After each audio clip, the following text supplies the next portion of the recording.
ओम श्री गणेशाय नमः। श्री जानकी वल्लभो विजयते। श्री रामचरितमानस प्रथम सोपान बालकांड। अक्षरों, अर्थ समूहों, रसों, छंदों और मंगलों की करने वाली सरस्वती जी और गणेश जी की मैं वंदना करता हूँ। श्रद्धा और विश्वास के स्वरूप श्री पार्वती जी और श्री शंकर जी की मैं वंदना करता हूँ, जिनके बिना सिद्धजन अपने अंतःकरण में स्थित ईश्वर को नहीं देख सकते। ज्ञानमयी नित्य शंकर रूपी गुरु की मैं वंदना करता हूँ, जिनके आश्रित होने से ही टेढ़ा चंद्रमा भी सर्वत्र वंदित होता है। श्री सीताराम जी के गुण समूह रूपी पवित्र वन में विहार करने वाले विशुद्ध विज्ञान संपन्न कवीश्वर श्री वाल्मीकि जी और कपीश्वर श्री हनुमान जी की मैं वंदना करता हूँ।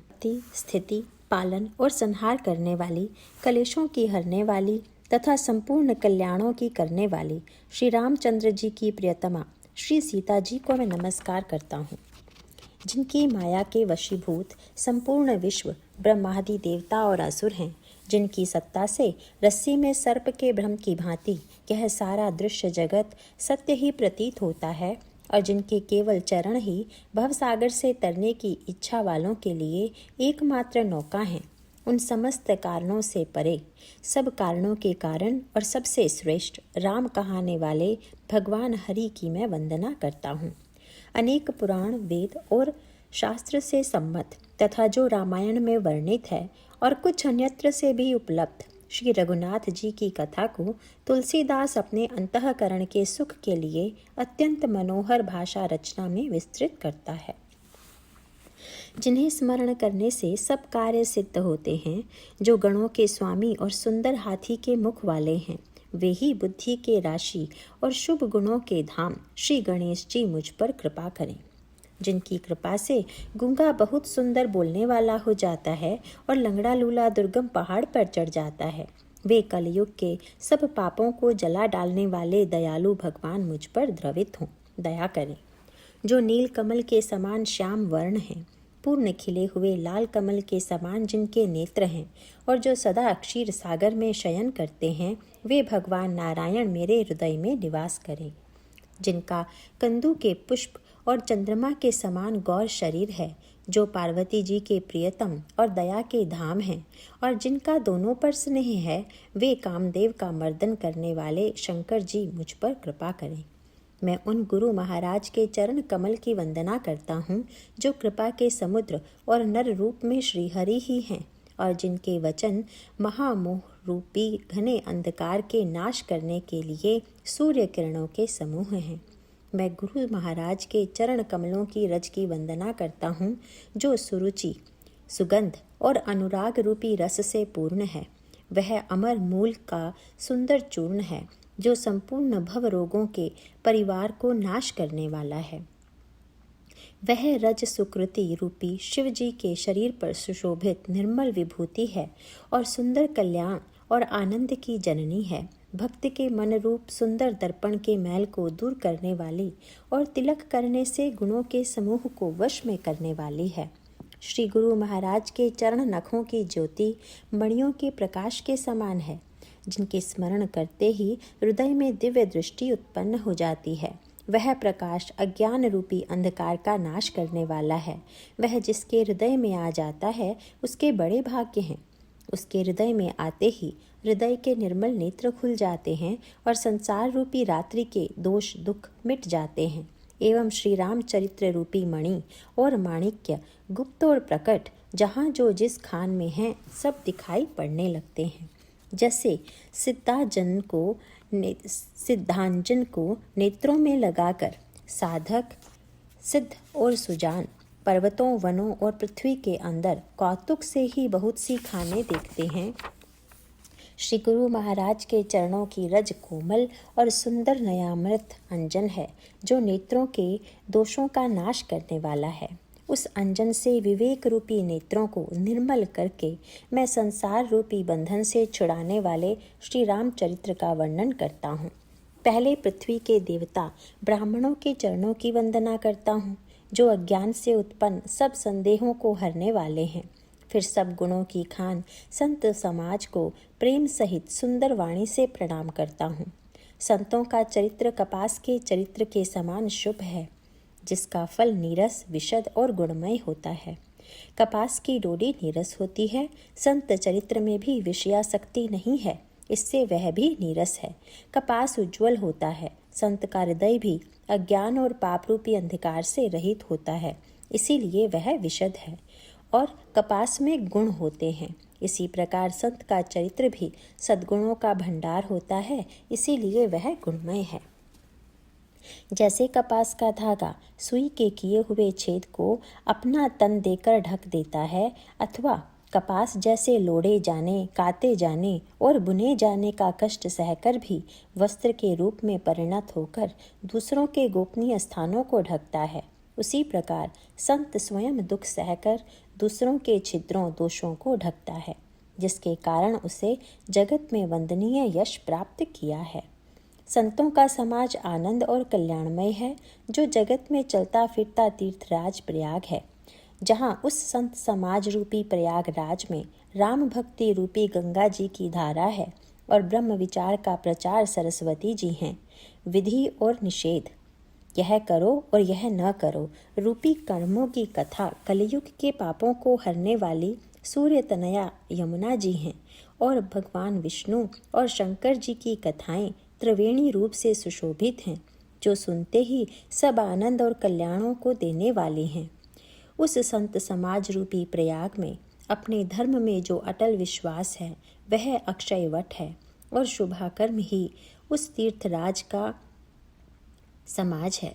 वह संत समाज रूपी प्रयागराज सब देशों में, सब समय, सभी को सहज ही में प्राप्त हो सकता है, और आदर पूर्वक सेवन करने से क्लेशों को नष्ट करने वाला है। वह तीर्थराज अलौकिक और अकथनीय है एवं तत्काल फल देने वाला है। उसका प्रभाव प्रत्यक्ष है। जो मनुष्य इस संत समाज रूपी तीर्थराज का प्रभाव प्रसन्न मन से सुनते और समझते हैं और फिर अत्यंत प्रेम पूर्वक इसमें गोते लगाते हैं, वे इस शरीर के रहते ही धर्म, अर्थ, काम, मोक्ष चारों फल पा जाते हैं।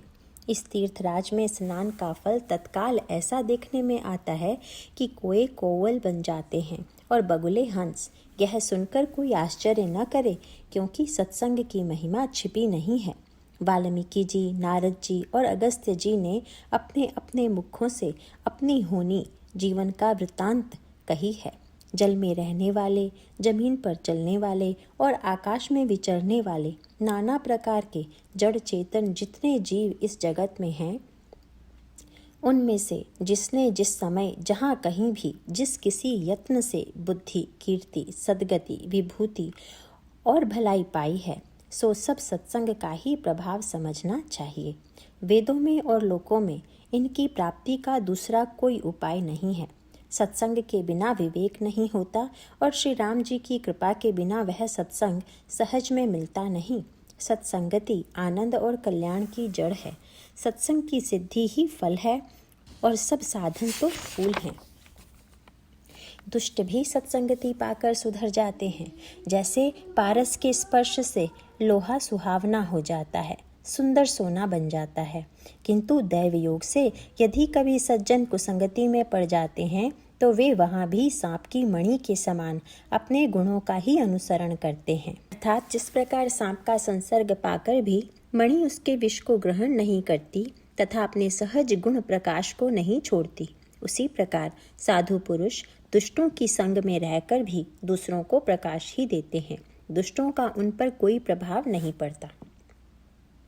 ब्रह्मा, विष्णु, शिव, कवि और पंडितों की वाणी भी संत महिमा का वर्णन करने में सकुचाती है। वह मुझसे किस प्रकार नहीं कही जाती। जैसे साग तरकारी बेचने वाले से मणियों के गुण समूह नहीं कहे जा सकते। मैं संतों को प्रणाम करता हूँ, जिनके चित्त में समता है, जिनका न कोई मित्र है और न शत्रु। जैसे अंजलि में रखे हुए सुंदर फूल, जिस हाथ ने फूलों को तोड़ा और जिसने उनको रखा, उन दोनों को ही हाथों को समान रूप से सुगंधित करते हैं।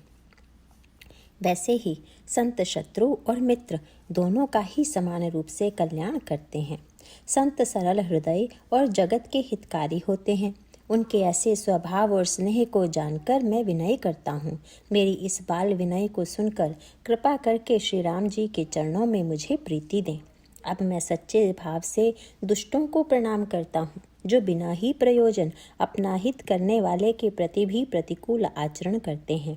दूसरों के हित की हानि ही जिनकी दृष्टि में लाभ है, जिनको दूसरों के उजड़ने में हर्ष और बसने में विषाद होता है, जो हरि और हर के यश रूपी पूर्णिमा के चंद्रमा के लिए राहु के समान हैं, अर्थात जहाँ कहीं भगवान विष्णु या शंकर जी के यश का वर्णन होता है उसी में वे बाधा देते हैं, और दूसरों की बुराई करने में सहस बाहु के समान वीर हैं, जो दूसरों के दोषों को 1000 आँखों से देखते हैं और दूसरों के हित रूपी घी के लिए जिनका मन मक्खी के समान है। अर्थात जिस प्रकार मक्खी घी में गिरकर उसे खराब कर देती है और स्वयं भी मर जाती है, उसी प्रकार दुष्ट लोग दूसरों के बने बनाए काम को अपनी हानि करके भी बिगाड़ देते हैं।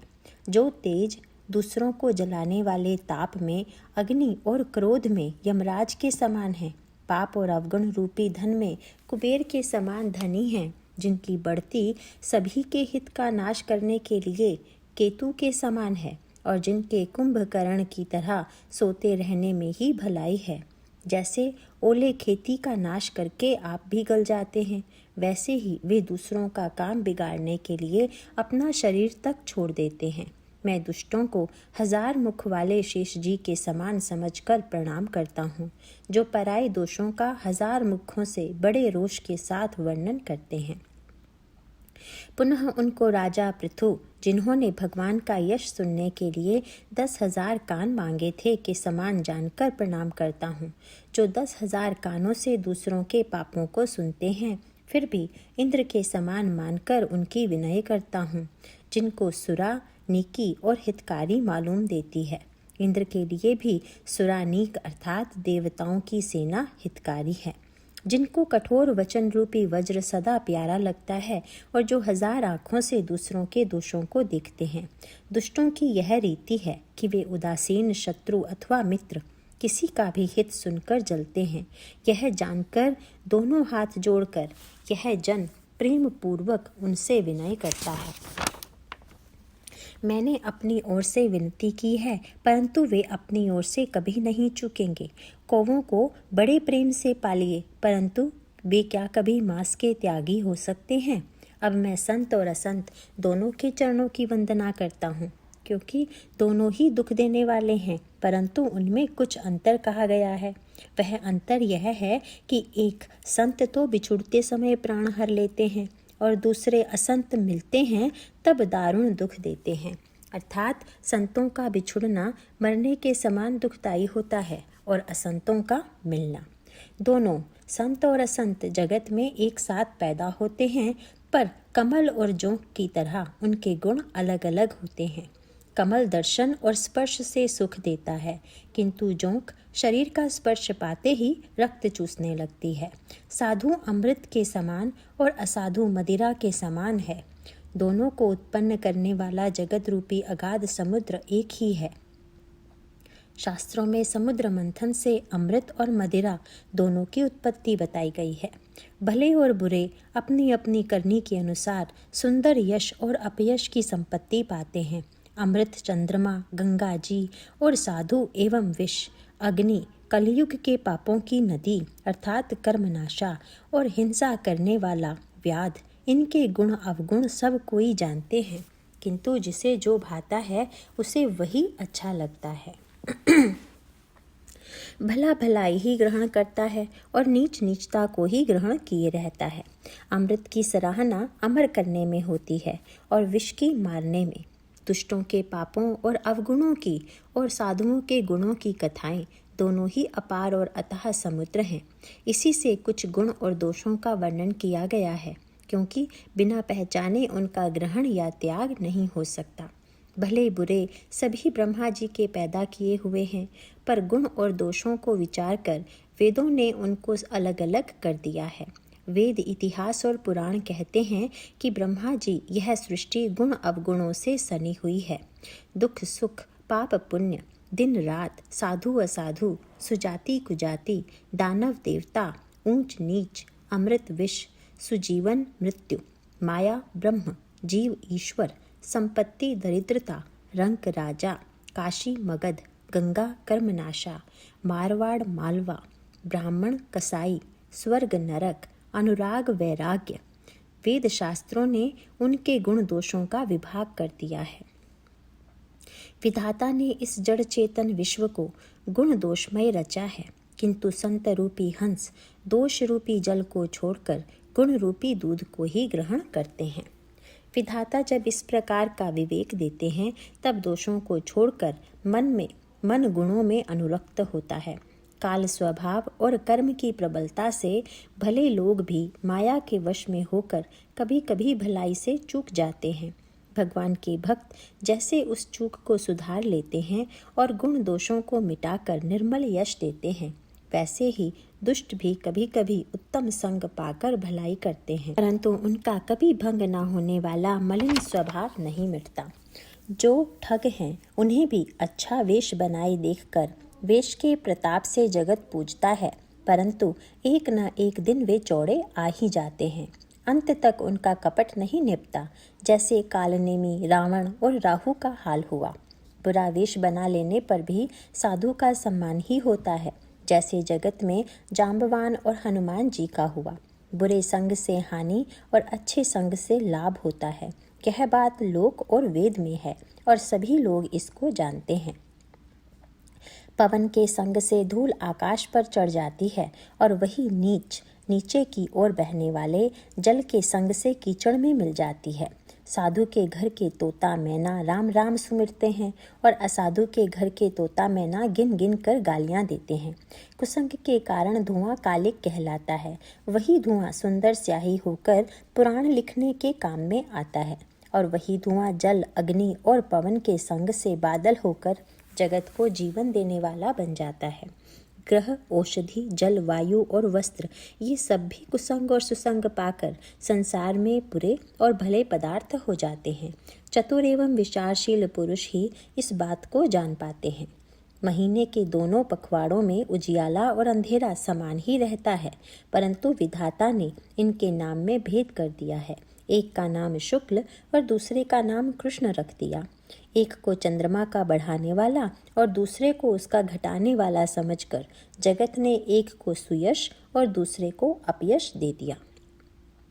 जगत में जितने जड़ और चेतन जीव हैं, सबको राममय जानकर मैं उन सब के चरण कमलों की सदा दोनों हाथ जोड़कर वंदना करता हूँ। देवता, दैत्य, मनुष्य, नाग, पक्षी, प्रेत, पितर, गंधर्व, किन्नर और निशाचर, सबको मैं प्रणाम करता हूँ। अब सब मुझ पर कृपा कीजिए।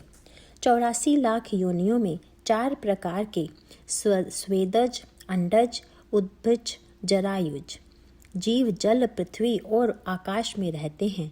उन सब से भरे हुए इस सारे जगत को श्री सीता राममय जानकर मैं दोनों हाथ जोड़कर प्रणाम करता हूँ। मुझको अपना दास जानकर कृपा की खान आप सब लोग मिलकर छल छोड़कर कृपा कीजिए। मुझे अपनी बुद्धि बल का भरोसा नहीं है, इसीलिए मैं सबसे विनती करता हूँ।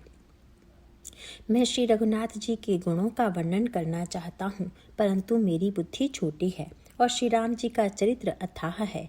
इसके लिए मुझे उपाय का एक भी अंग अर्थात कुछ लेश मात्र भी उपाय नहीं सूझता। मेरे मन और बुद्धि कंगाल हैं, किंतु मनोरथ राजा हैं। मेरी बुद्धि तो अत्यंत नीची है और चाह बड़ी ऊंची है। चाह तो अमृत पाने की है, पर जगत में जुड़ती छाछ भी नहीं। सज्जन मेरी ढिठाई को क्षमा करेंगे और मेरे बाल वचनों को मन लगाकर प्रेम पूर्वक सुनेंगे। जैसे बालक जब तोतले वचन बोलता है तो उसके माता पिता उन्हें प्रसन्न मन से सुनते हैं, किंतु क्रूर, कुटिल और बुरे विचार वाले लोग जो दूसरों के दोषों को ही भूषण रूप से धारण किए रहते हैं, अर्थात जिन्हें पराये दोष ही प्यारे लगते हैं, हंसेंगे। रसीली हो या अत्यंत फीकी, अपनी कविता किसे अच्छी नहीं लगती, किंतु जो दूसरे की रचना को सुनकर हर्षित होते हैं, ऐसे उत्तम पुरुष जगत में बहुत नहीं हैं। हे भाई, जगत में तालाबों और नदियों के समान मनुष्य ही अधिक हैं। जो जल पाकर अपनी ही बाढ़ से बढ़ते हैं, अर्थात अपनी ही उन्नति से प्रसन्न होते हैं। समुद्र सा तो कोई एक विरला ही सज्जन होता है जो चंद्रमा को पूर्ण देखकर उमड़ पड़ता है, अर्थात दूसरों का उत्कर्ष देखकर उमड़ पड़ता है। मेरा भाग्य छोटा है और इच्छा बहुत बड़ी है, परंतु मुझे एक विश्वास है कि इसे सुनकर सज्जन सभी सुख पावेंगे और दुष्ट हंसी उड़ावेंगे, किंतु दुष्टों के हंसने से मेरा हित ही होगा। मधुर कंठ वाली कोयल को कौवे तो कठोर ही कहा करते हैं, जैसे बगुले हंस को और मेंढक पपीहे को हंसते हैं, वैसे ही मलिन मल वाले दुष्ट निर्मल वाणी को हंसते हैं। जो न तो कविता के रसिक हैं और न जिनका श्री रामचंद्र जी के चरणों में प्रेम है, उनके लिए भी यह कविता सुखद हास्य रस का काम देगी। प्रथम तो यह भाषा की रचना है, दूसरे मेरी बुद्धि भोली है, इससे यह हंसने के योग्य ही है। हंसने में उन्हें कोई दोष नहीं है। जिन्हें न तो प्रभु के चरणों में प्रेम है और न अच्छी समझ ही है, उनको यह कथा सुनने में फीकी लगेगी।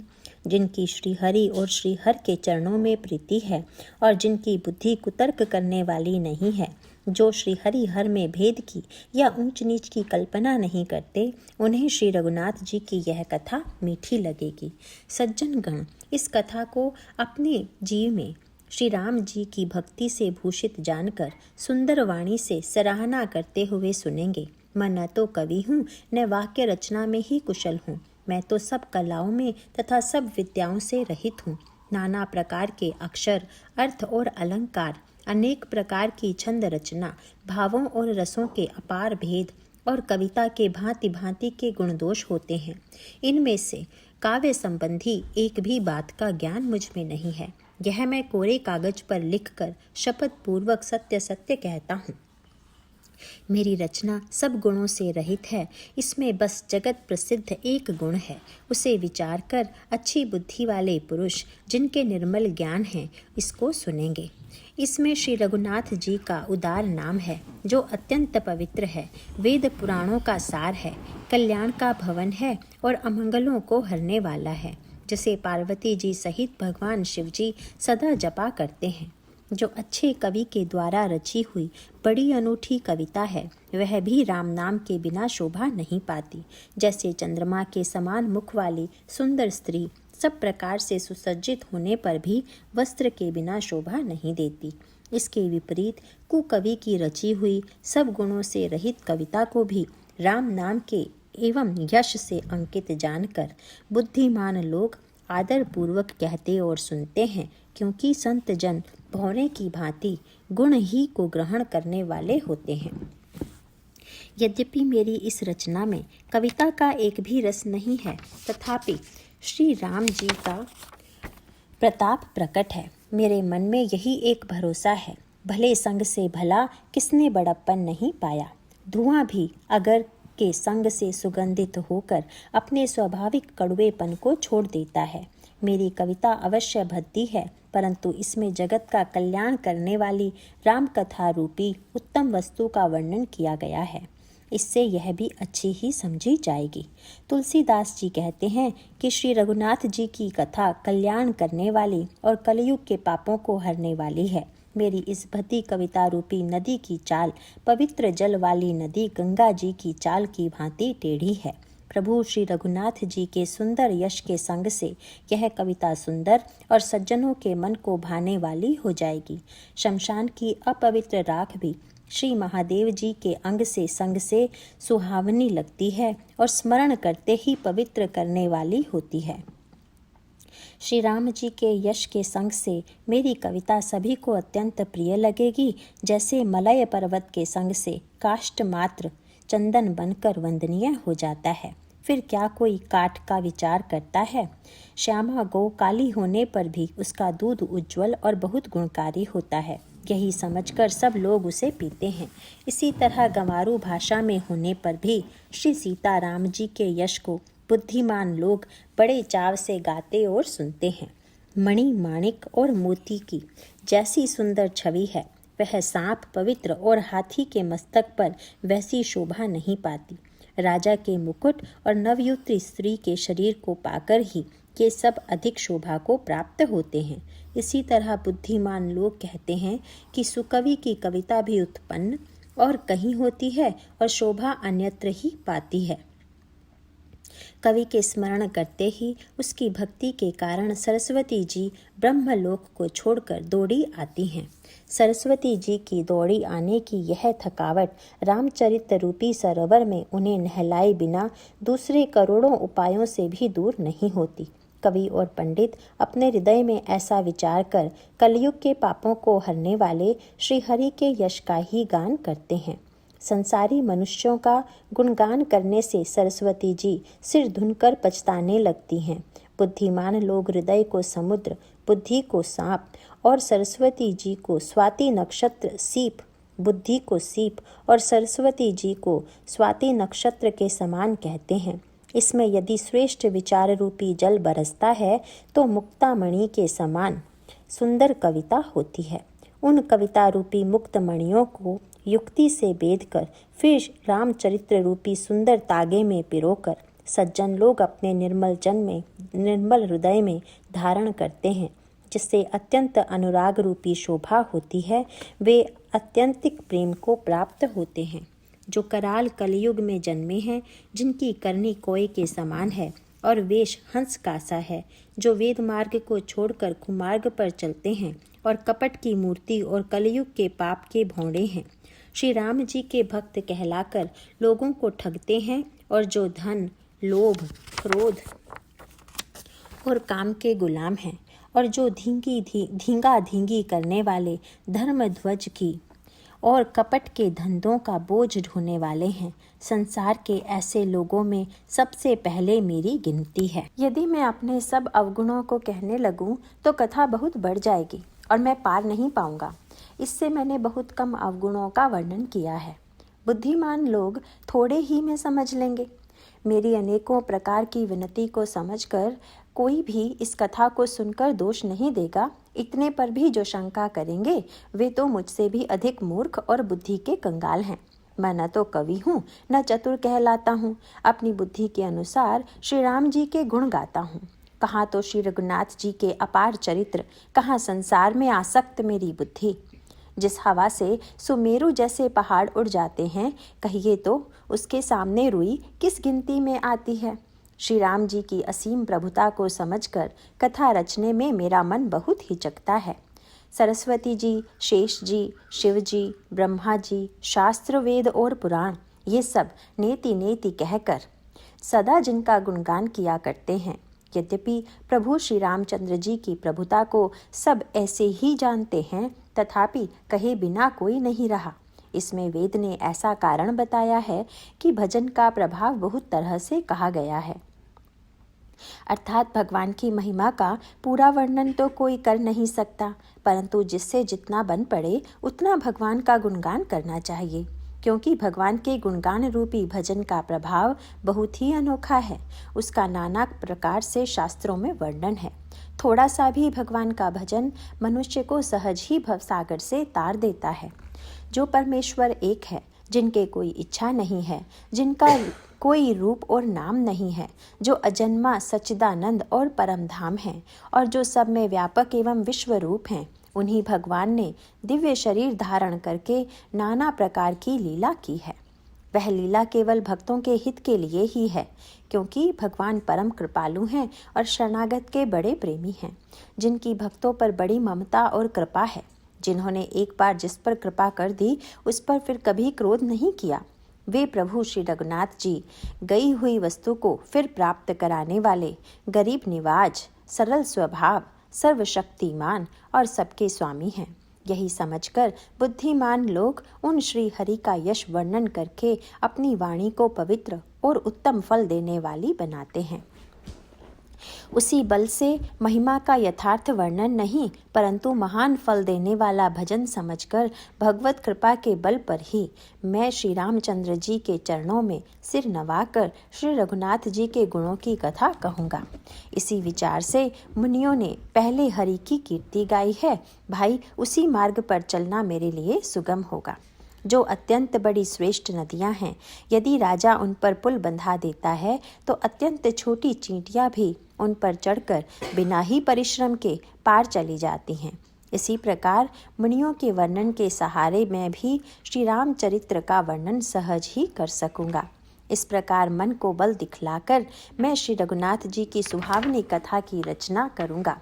व्यास आदि जो अनेकों श्रेष्ठ कवि हो गए हैं, जिन्होंने बड़े आदर से श्री हरि का सुयश वर्णन किया है, मैं उन सब श्रेष्ठ कवियों के चरण कमलों में प्रणाम करता हूँ। वे मेरे सब मनोरथों को पूरा करें। कलयुग के भी उन कवियों को मैं प्रणाम करता हूँ जिन्होंने श्री रघुनाथ जी के गुण समूहों का वर्णन किया है। जो बड़े बुद्धिमान प्राकृत कवि हैं, जिन्होंने भाषा में हरि चरित्रों का वर्णन किया है, जो ऐसे कवि पहले हो चुके हैं, जो इस समय वर्तमान हैं और जो आगे होंगे, उन सबको मैं सारा कपट त्याग कर प्रणाम करता हूँ। आप सब प्रसन्न होकर यह वरदान दीजिए कि साधु समाज में मेरी कविता का सम्मान हो, क्योंकि बुद्धिमान लोग जिस कविता का आदर नहीं करते, मूर्ख कवि ही उसकी रचना का व्यर्थ परिश्रम करते हैं। कीर्ति, कविता और संपत्ति वही उत्तम है जो गंगा जी की तरह सबका हित करने वाली हो। श्री रामचंद्र जी की कीर्ति तो बड़ी सुंदर है, परंतु मेरी कविता भद्दी है। यह असामंजस्य है, इसी की मुझे चिंता है। परंतु हे कवियों, आपकी कृपा से यह बात भी मेरे लिए सुलभ हो सकती है। रेशम की सिलाई टाट पर भी सुहावनी लगती है। चतुर पुरुष उसी कविता का आदर करते हैं जो सरल हो और जिसमें निर्मल चरित्र का वर्णन हो, तथा जिसे सुनकर शत्रु भी स्वाभाविक वैर को भूलकर सराहना करने लगे। ऐसी कविता बिना निर्मल बुद्धि के होती नहीं, और मेरे बुद्धि का बल बहुत ही थोड़ा है। इसीलिए बार बार निहोरा करता हूँ कि हे कवियों, आप कृपा करें जिससे मैं हरि यश का वर्णन कर सकूं। कवि और पंडितगण, आप जो रामचरित्र रूपी मान सरोवर के सुंदर हंस हैं, मुझ बालक की विनती सुनकर और सुंदर रुचि देखकर मुझ पर कृपा करें।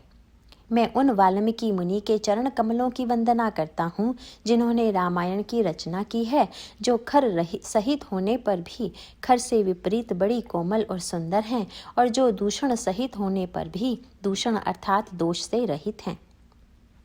मैं चारों वेदों की वंदना करता हूँ जो संसार समुद्र के पार होने के लिए जहाज के समान हैं, और जिन्हें श्री रघुनाथ जी का निर्मल यश वर्णन करते स्वप्न में भी खेद नहीं होता। मैं ब्रह्मा जी के चरण रज की वंदना करता हूँ जिन्होंने भवसागर बनाया है, जहाँ से एक ओर संत रूपी अमृत, चंद्रमा और कामधेनु निकले और दूसरी ओर दुष्ट मनुष्य रूपी विष और मदिरा उत्पन्न हुए। देवता, ब्राह्मण, पंडित, गृह, इन सब के चरणों की वंदना करके हाथ जोड़कर कहता हूँ कि आप प्रसन्न होकर मेरे सारे सुंदर मनोरथों को पूरा करें।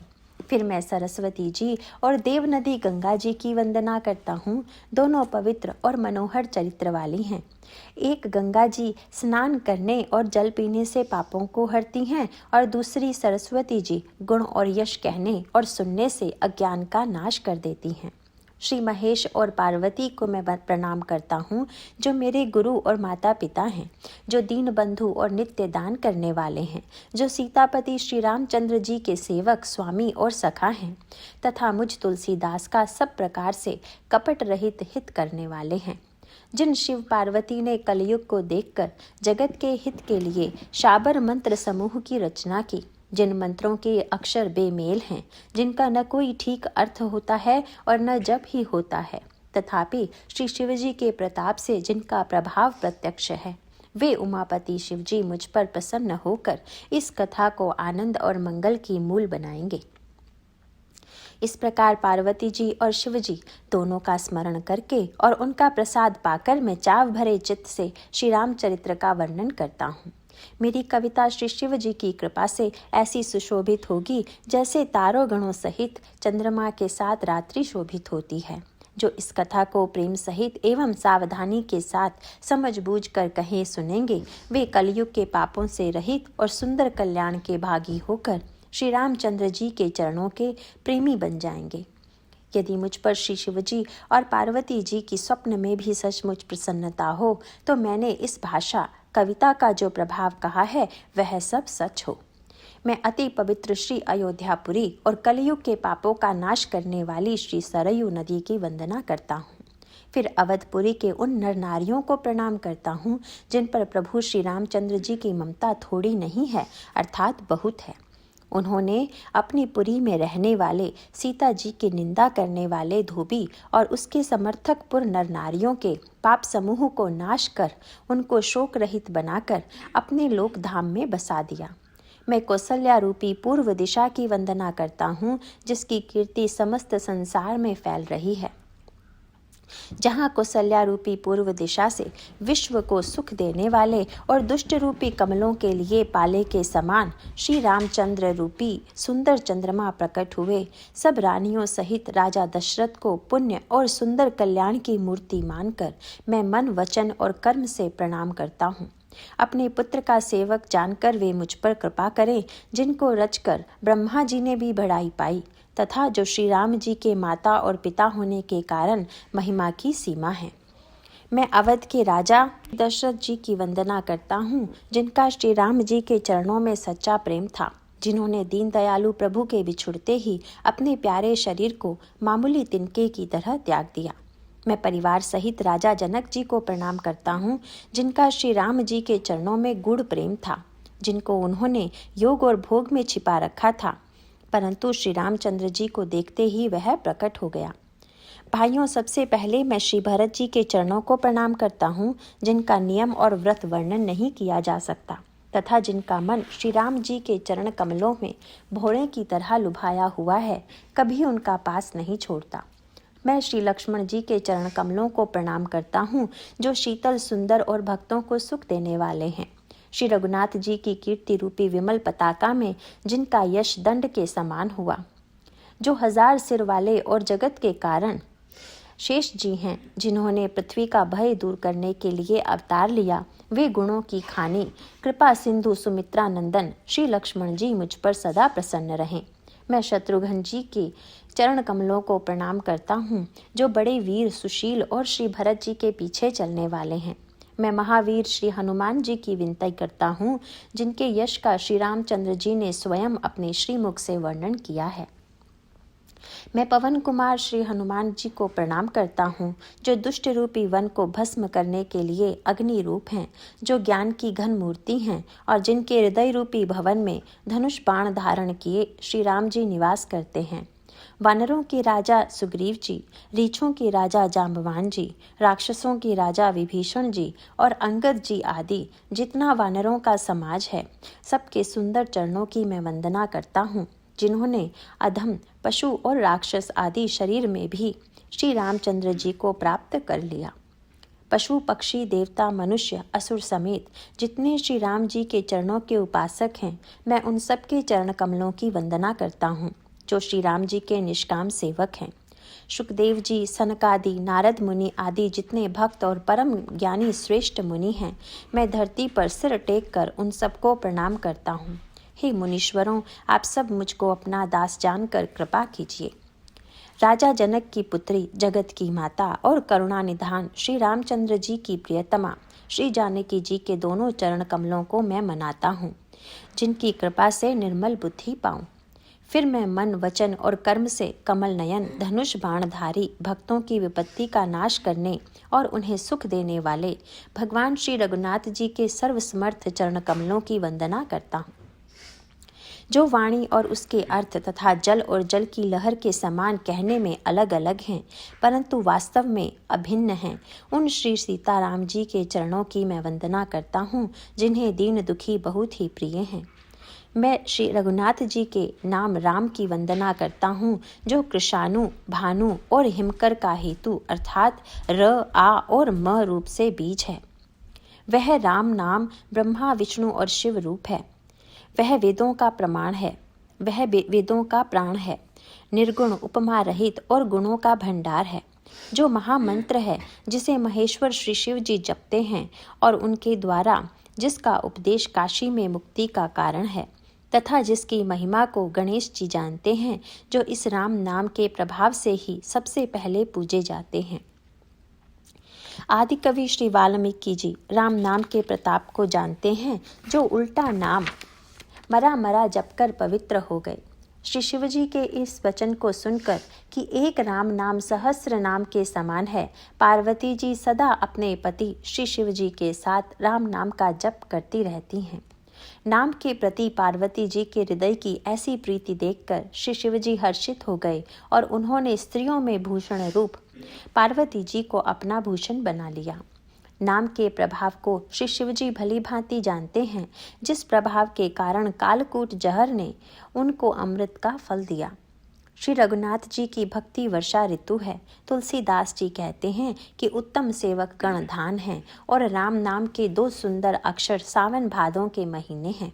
दोनों अक्षर मधुर और मनोहर हैं, जो वर्णमाला रूपी शरीर के नेत्र हैं, भक्तों के जीवन हैं तथा स्मरण करने में सबके लिए सुलभ और सुख देने वाले हैं, और जो इस लोक में लाभ और परलोक में निर्वाह करते हैं, अर्थात भगवान के दिव्य धाम में दिव्य देह से सदा भगवत सेवा में नियुक्त रखते हैं। ये कहने, सुनने और स्मरण करने में बहुत ही अच्छे, सुंदर और मधुर हैं। तुलसीदास का तो श्री राम लक्ष्मण के समान प्यारे हैं। इनका र और म का अलग अलग वर्णन करने में प्रीति बिलगाती है, अर्थात बीज मंत्र की दृष्टि से इनके उच्चारण, अर्थ और फल में भिन्नता दिख पड़ती है, परंतु हैं ये जीव और ब्रह्म के समान स्वभाव से ही साथ रहने वाले, सदा एक रूप और एक रस। ये दोनों अक्षर नर नारायण के समान सुंदर भाई हैं। ये जगत का पालन और विशेष रूप से भक्तों की रक्षा करने वाले हैं। ये भक्त रूपिणी सुंदर स्त्री के कानों के सुंदर आभूषण हैं और जगत के हित के लिए निर्मल चंद्रमा और सूर्य हैं। ये सुंदर गति रूपी अमृत के स्वाद और तृप्ति के समान हैं। कच्छप और शेष जी के समान पृथ्वी के धारण करने वाले हैं। भक्तों के मन रूपी सुंदर कमल में विहार करने वाले भौरे के समान हैं और जीव रूपी यशोदा जी के लिए श्री कृष्ण और बलराम जी के समान आनंद देने वाले हैं। तुलसीदास जी कहते हैं, श्री रघुनाथ जी के नाम के दोनों अक्षर बड़ी शोभा देते हैं, जिनमें से एक रकार छत्र रूप रेफ से और दूसरा मकार मुकुटमणि अनुस्वार रूप में सब अक्षरों के ऊपर है। समझने में नाम और नामी दोनों एक से हैं, किंतु दोनों में परस्पर स्वामी और सेवक के समान प्रीति है, अर्थात नाम और नामी में पूर्ण एकता होने पर भी जैसे स्वामी के पीछे सेवक चलता है, उसी प्रकार नाम के पीछे नामी चलते हैं। प्रभु श्री राम जी अपने राम नाम का ही अनुगमन करते हैं, नाम लेते ही वहाँ आ जाते हैं। नाम और रूप दोनों ईश्वर की उपाधि हैं। ये दोनों अनिर्वचनीय हैं, अनादि हैं और सुंदर बुद्धि से ही इनका दिव्य अविनाशी स्वरूप जानने में आता है। इन नाम और रूप में कौन बड़ा है, कौन छोटा, यह कहना तो अपराध है। इनके गुणों का तारतम्य सुनकर साधु पुरुष स्वयं ही समझ लेंगे। रूप नाम के अधीन देखे जाते हैं, नाम के बिना रूप का ज्ञान नहीं हो सकता। कोई सा विशेष रूप बिना उसका नाम जाने हथेली पर रखा हुआ भी पहचाना नहीं जा सकता, और रूप के बिना देखे भी नाम का स्मरण किया जाए तो विशेष प्रेम के साथ वह रूप हृदय में आ जाता है। नाम और रूप की गति की कहानी, विशेषता की कथा अकथनीय है। वह समझने में सुखदायक है, परंतु उसका वर्णन नहीं किया जा सकता। निर्गुण और सगुण के बीच में नाम सुंदर साक्षी है और दोनों का यथार्थ ज्ञान कराने वाला चतुर्दुभाषिया है। तुलसीदास जी कहते हैं, यदि तू भीतर और बाहर दोनों ओर उजाला चाहता है तो मुख रूपी द्वार की जीभ रूपी देहली पर राम रूपी मणि दीपक को रख। ब्रह्मा के बनाए हुए इस प्रपंच से भली भांति छूटे हुए वैराग्यवान मुक्त योगी पुरुष इस नाम को ही जीभ से जपते हुए जागते हैं और नाम तथा रूप से रहित अनुपम, अनिर्वचनीय, अनामय ब्रह्म सुख का अनुभव करते हैं। जो परमात्मा के गुण रहस्य को जानना चाहते हैं, वे भी नाम को जीभ से जपकर उसे जान लेते हैं। साधक लौ लगाकर नाम का जप करते हैं और अणिमादि 8 सिद्धियों को पाकर सिद्ध हो जाते हैं। संकट से घबराए हुए आर्त भक्त नाम जप करते हैं तो उनके बड़े भारी बुरे संकट मिट जाते हैं और वे सुखी हो जाते हैं।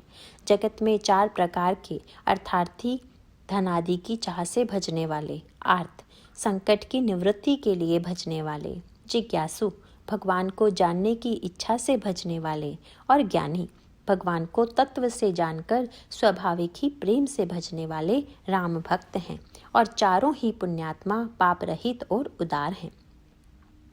चारों ही चतुर भक्तों को नाम का ही आधार है।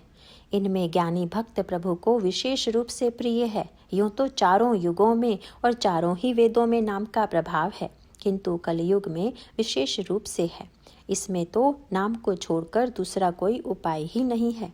जो सब प्रकार की मोक्ष की और भोग की भी कामनाओं से रहित तथा श्री राम भक्ति के रस में लीन है, उन्होंने भी नाम के सुंदर प्रेम रूपी अमृत के सरोवर में अपने मन को मछली बना रखा है। अर्थात वे नाम रूपी सुधा का निरंतर आस्वादन करते रहते हैं, क्षण भर भी उससे अलग होना नहीं चाहते। निर्गुण और सगुण ब्रह्म के दो स्वरूप हैं। ये दोनों ही अकथनीय, अथाह, अनादि और अनुपम हैं। मेरी सम्मति में इन दोनों में से नाम बड़ा है, जिसने अपने बल से दोनों को अपने वश में कर रखा है। सज्जन गण इस बात को मुझ दास की ढिठाई या केवल काव्योक्ति न समझें। मैं अपने मन के विश्वास, प्रेम और रुचि की बात कहता हूँ। निर्गुण और सगुण दोनों प्रकार के ब्रह्म का ज्ञान अग्नि के समान है। निर्गुण उस अप्रकट अग्नि के समान है जो काठ के अंदर है परंतु दिखती नहीं, और सगुण उस प्रकट अग्नि के समान है जो प्रत्यक्ष दिखती है। तत्वतः दोनों एक ही हैं, केवल प्रकट अप्रकट के भेद से भिन्न मालूम होती हैं। इसी प्रकार निर्गुण और सगुण तत्वतः एक ही हैं।